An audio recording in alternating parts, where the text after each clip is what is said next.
Hello, hello, hello. How is everyone out there today? Life is good.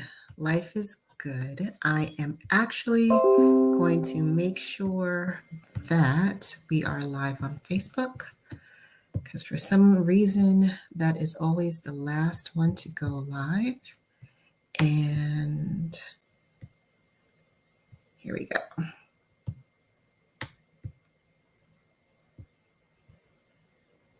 And we are good. So, hello, everyone. Good night, good evening, good afternoon, good morning, wherever you are. How is everyone doing today? I had a long day today. It is October 16th.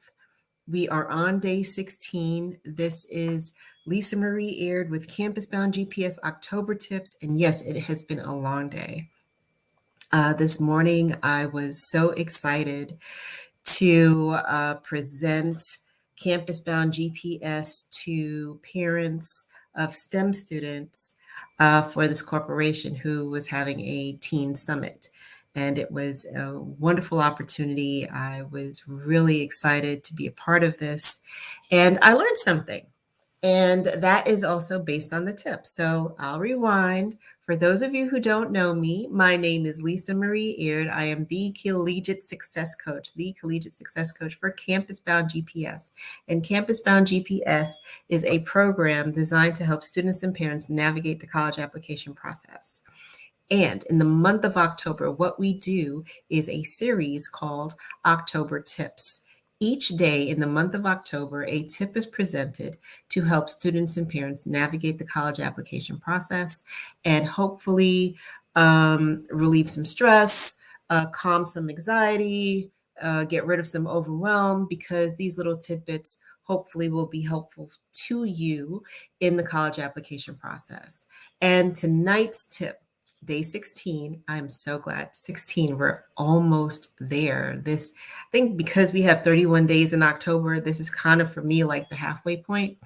So I'm so excited that we're here. But tonight's tip, simple. Make your 3 to 7 minutes count. And I actually got that from today. So my presentation was first, and I spoke to parents, and then I was followed by an admissions counselor from a university. And she spoke to going through the reading the applications and going through and what the process is at her particular university. And I'm like, wow, 3 to 7 minutes it takes to render a decision by an admissions counselor. So I'm going to roll back some numbers. I'm going to show you some numbers here. So the Common App reported in March 1st that through March 1st, they had received 6,060,037 first-year applicants to that date. So March 1st, 2021, for the 2019-2020 application season. That is an increase of 11% from the applications the year prior, which is 5,457, no, 5 million. Let me get these numbers right. 5,457,932 applicants. Okay, so these applications are being read at least by 2 or 3 admissions counselors. Now, I also said, let me look at how many universities, colleges and universities are out there. So according to the National Center of Education Statistics, as of 2019-2020 school year, there are 3,982 degree granting post-secondary institutions in the United States. There are a lot of applications, essays, scores being checked by admissions counselors. A lot. So those numbers, so you are And I'm looking at tonight I'm speaking to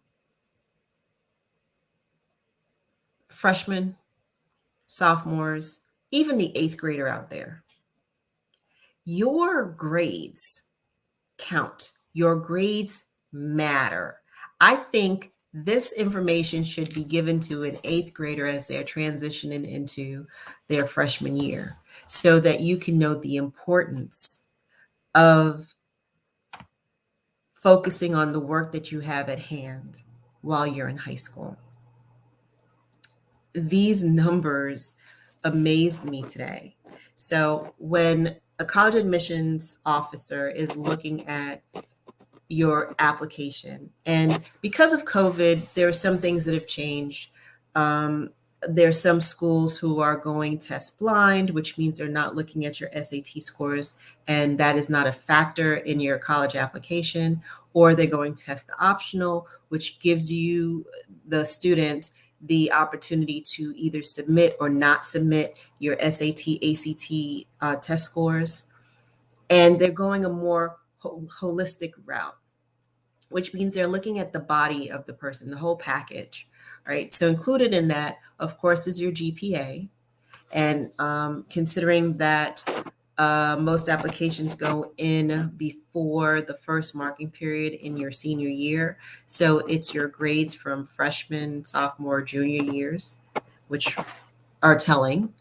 So it's your GPA, your transcript. So they're looking at your transcript to see the rigor of your classes, your class ranking. Where do you fit in your student body? Where are you in that? If there are 10 students, and this is a low number, of course, if there are 10 students and you're number 2, then you have a high ranking. But if you are 10 of 10, that's a low ranking. So something to think about. I'm just saying. If your test scores are included, if your test scores are included in the matrix of your package, the admissions counselors are looking at your ACT and your SAT scores. Then, of course, next is your letter of recommendations from your guidance counselor and your teachers. How many students see their guidance counselor on a regular basis? How do they get to know you so that they can write a glowing letter of recommendation? It's important for you to take that opportunity to at least have a conversation so they can put a face with the name. Okay, think about that. Your teacher letter of recommendation, depending on what major you are applying for, what major you're interested in, you should have a teacher write a letter of recommendation that kind of follows suit, because the admissions counselors are looking to see, will this student be a successful student, or can the student be a successful student in their school community? So if you are applying to a you want to be a biology major, do not have your art teacher write your letter of recommendation. Just a hint. And what I feel, especially since a lot of schools are taking a holistic view of the student, trying to get the total package, and something that will help fill in the gaps from looking at the numbers, the data, your essay is a factor. Your essay is a factor. Your essay fills in the gap and speaks to you, the person. I told one of my students this past last couple of weeks, who was going through my boot camp, I was like, this process is about you. You have to put your best foot forward. You have to make your essay matter. You have to grab the attention of the person who is reading your essay so that they can get the full picture of who you are based on the data that they see in the numbers. Your essay is the bow. Okay? So I'm not going to belabor this. I'm not going to go on and on and on. But it's it's really eye-opening to know. I knew it was. I always figured it was about 15 minutes or so. At this institution, they had they showed us three admissions officers reviewing one application. In some schools, it might be two. In some schools, they go to a committee after they do the review and talk about the students and see who will be accepted or rejected. So, my tip: make your 3 to 7 minutes count. And in order to do so, you really need to start early. This is not applicable for our seniors unless, no, it's not, because you are right in the trenches, you are right in the thick of it.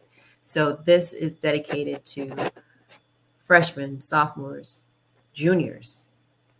Make your 3 to 7 minutes count. Okay, that's it for today. I thank you for listening. This is Lisa Marie Eard with Campus Bound GPS October Tips, wrapping up day 16. And I want you to make it count. Make your 3 to 7 minutes count. And I will say thank you, good night, and be safe. Bye-bye.